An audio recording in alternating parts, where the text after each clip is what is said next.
పూర్తి వివరాలు చూసే ముందు మా ఛానల్ ని సబ్స్క్రైబ్ చేయడం మర్చిపోకండి. శ్రీ పరిహారం ప్రేక్షకులకు నమస్కారములు. కుజదోషం గురించి మీరు తెలుసుకోండి. కుజదోషం వల్ల ఎలాంటి అనర్థాలు ఉంటాయో, కుజదోషం ఎవరికి ఉంటుంది, అమ్మాయి అబ్బాయి వివాహ సమయంలో గుణమేలిన చక్రంతో పాటు ముఖ్యంగా కుజదోషం కూడా చూస్తుంటారు. జన్మ లగ్నం నుంచి 2 నుంచి కానీ 4, 7, 12 నుంచి కానీ చంద్రుడి నుంచి కానీ శుక్రుడి నుంచి కానీ ఉన్నట్లయితే కుజదోషం అని అంటారు. అంటే లగ్నం నుంచి కానీ 2, 4, 7, 12 ఇది లగ్నం నుంచి చూస్తారు, చంద్రుడి నుంచి చూస్తారు, శుక్రుడి నుంచి చూస్తారు. లగ్నం నుంచి కూడా కుజదోషం ఉంటుంది, చంద్రుడి నుంచి కూడా ఉండడం జరుగుతుంది, శుక్రుడి నుంచి కూడా కుజదోషం అనేది ఉండడం జరుగుతుంది. కుజదోషంలో ముఖ్యంగా చాలామంది జన్మలగ్నం నుంచే పరిగణనలోకి తీసుకుంటుంటారు. జన్మలగ్నం నుంచే కుజదోషాన్ని 2, 4, 7, 12 నుంచి చూస్తుంటారు. చంద్రుడి నుంచి కూడా చూస్తుంటారు, శుక్రుడి నుంచి కూడా చూస్తుంటారు. అంటే జన్మలగ్నం నుంచి 2 కానీ 4 కానీ 7 కానీ 8 కానీ 12 కానీ ఇంపార్టెంట్ ఏంటంటే జన్మలగ్నం నుంచి చూడడం జరుగుతుంది. చాలామంది జ్యోతిష శాస్త్రంలో లగ్నం నుంచి 2 కానీ 4 కానీ 7, 8, 12 స్థానాల్లో కుజుడు ఉండకూడదని చెప్పారు. అంటే అక్కడ కుజుడు ఉన్నట్లయితే కుజదోషం అనేది ఏర్పడుతుంది.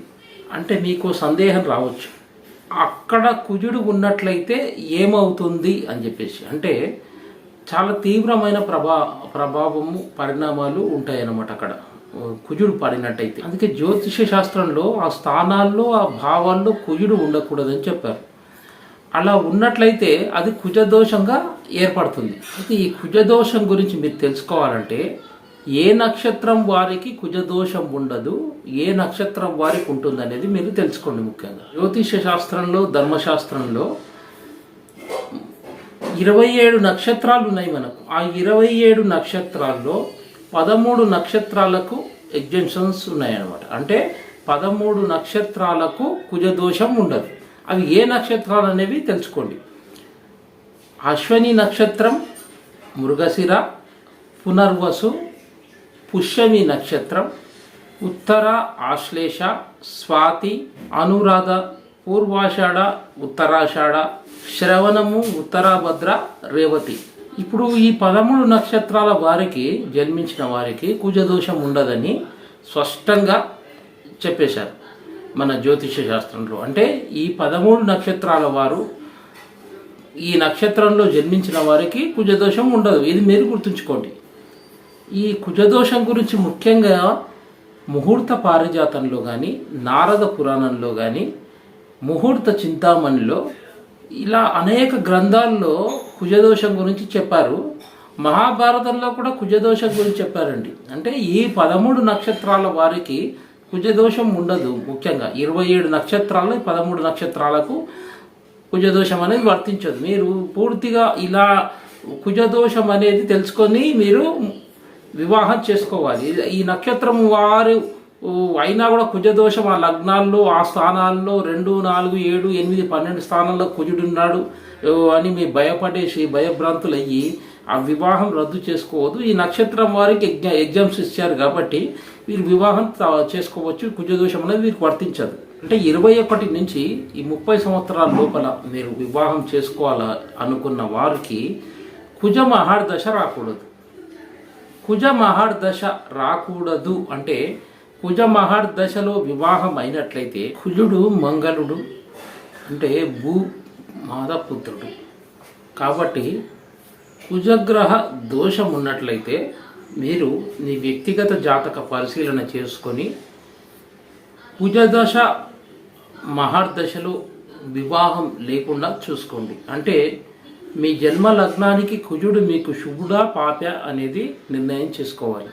కుజ మహార్దశలో వివాహం చేసుకుంటే మరి కుజుడు పాప అయినట్లయితే మీకు దాంపత్య జీవితంలో ఇబ్బందులు కలగడం జరుగుతుంది. ఇక కుజుడ దోషం ఏమైనా ఏర్పడినట్టయితే ఈ 13 నక్షత్రాల వారికైతే ఎలాంటి కుజ దోషం వర్తించదు. వివాహం మీరు అమ్మాయి కానీ అబ్బాయి కానీ వివాహం చేసుకునే ముందు కుజదోషం ఏమైనా ఉన్నట్లయితే ఈ నక్షత్రాల వారికి కుజదోషం ఉండదని తెలుసుకోండి. అంటే 21 నుంచి 30 సంవత్సరాల లోపల వివాహం చేసుకోవాలనుకున్నప్పుడు కుజమహర్దశ రాకూడదు. కుజమహర్దశ వస్తే చాలా అనర్థాలు జరుగుతాయండి.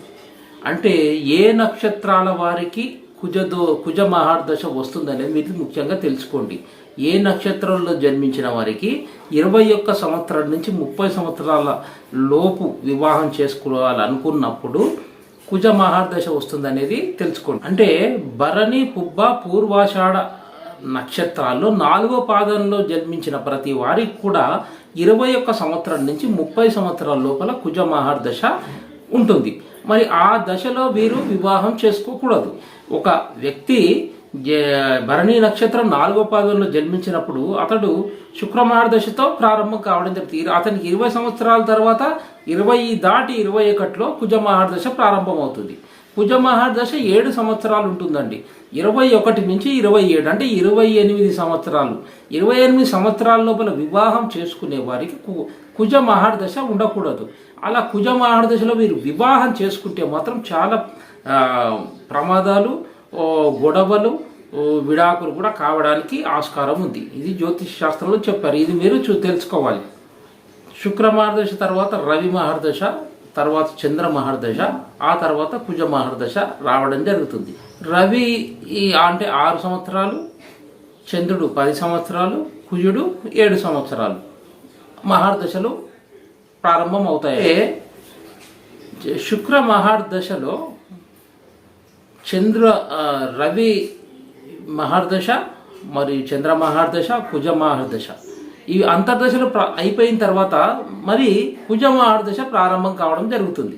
21 తర్వాత వచ్చే కుజ మహర్దశ చాలా జాగ్రత్త వహించాలి మీరు వివాహం విషయంలో. ఎందుకంటే ఆ సమయంలో వివాహం చేసుకోకూడదు.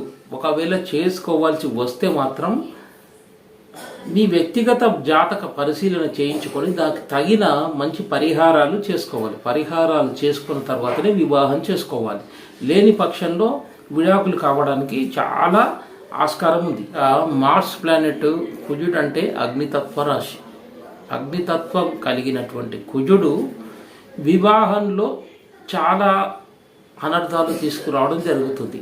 అంటే కుజుడు దోషమై ఉంటేనే జరుగుతుందండి. ఆ నక్షత్రాల వారికైతే ఏం కాదు, వారికి ఎగ్జామ్షన్స్ ఇచ్చారు 13 నక్షత్రాలు. ఇక వివాహ సమయంలో కుజమహర్దశ వచ్చినట్లయితే కూడా దానికి మీ వ్యక్తిగత జాతక పరిశీలన చేసుకుంటే కుజుడు ఎలాంటి వాడు, మీ జాతకానికి పాప మరి శుభుడా అనేది కూడా తెలుసుకోవాలి. కుజ మహర్దశలో వివాహం చేసుకుంటే పాప అయినట్లయితే మరి దానికి తగిన పరిహారం చేసుకొని వివాహం చేసుకోవాలి. లేని పక్షంలో వివాహం నిలబడదు. కుజుడు అగ్నితత్వం కలిగినటువంటి కుజుడు ఎక్కువగా వివాహాన్ని మాత్రం పూర్తిగా చెడగొట్టేస్తాడు. కాబట్టి కుజుడు ఏ స్థితిలో ఉన్నాడు, కుజదోషం ఎలా ఉంది, కుజదోషం ఉందా లేదా, ఒక 1000 మంది జాతకంలో పరిశీలిస్తే ఒక్కరి పట్టుకోవాలంటే చాలా కష్టం. కుజుడు అంటే చాలా శాస్త్రం తెలిసి బాగా జ్యోతిషం వచ్చిన వారితో మాత్రమే కుజదోషం చూపించుకోవాలి. 2లో ఉన్నాడు, 4లో, 12లో ఉన్నాడు కుజదోషం అని అలా చెప్పకూడదు. కుజుడు నీచపడ్డ అస్తంగతుడైన కుజదోషం అనేది ఉండదు. ఈ నక్షత్రాల వారికి ఉండదు. కుజదోషం గురించి చెప్పాలంటే ఈ ఎన్ని గంటలైనా ఈ వీడియో సరిపోదు అసలు. ఎందుకంటే కుజదోషము, కుజుని ముఖ్యంగా వివాహం విషయంలో కుజదోషం ఉందా లేదా ఇద్దరికి చూడాలి. ఇద్దరు కుజుడు ఎలా ఉన్నాడు, వీరి వ్యక్తిగత జాతకంలో మరి వారి వ్యక్తిగత జాతకంలో, అమ్మాయి వ్యక్తిగత జాతకంలో కుజుని చూసి వివాహం చేసుకోవాలి. సర్వేజన సుఖినో భవ.